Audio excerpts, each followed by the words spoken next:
Another day, another basketball stories na naman ang pagkukwentuhan natin. At ngayon nga ay pag-uusapan natin ang balitang pagkatalo ng Orlando Magic laban sa Philadelphia 76ers at ang balitang may sinabi nga na po si Kevin Durant sa Los Angeles Lakers. Natalo nga po ang Orlando Magic sa kanilang play-in tournament game ngayong araw laban sa Philadelphia 76ers sa score naman 09-97. Bagamat man nga po nakasabay sila sa umpisa ng kanilang laro ay bigla na lang naman nga po silang nanlamya pagdating ng fourth quarter since dito na nga po sila tinambakan at tuluyang tinalo.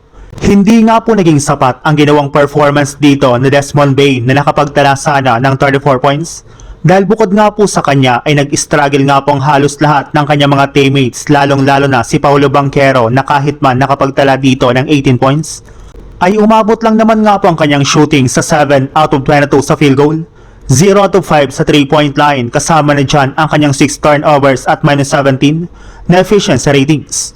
Marami rin naman nga po mga fans ang naghalin tulad kay Banchero kay Ben Simmons since ayaw nga po nitong tumira. Mas pinipili nga po nito na ipasa ang bola sa kanyang mga teammates kahit hindi man siya isang mahusay na playmaker.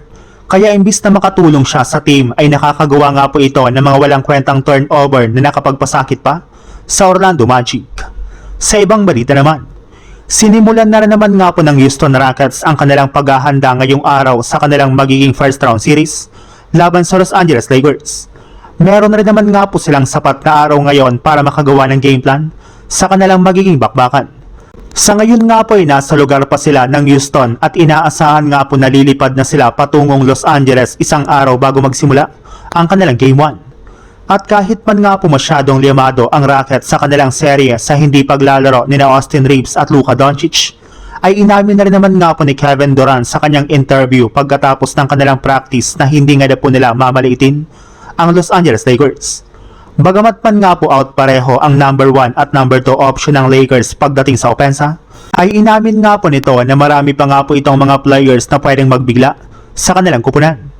May ilan nga pong mga nakikita silang mga manlalaro ng Lakers na inaasahan na magi-step up sa kanilang magiging bakbakan, kaya hindi nga po afford ng Rockets na mag-relax sa kanilang first round.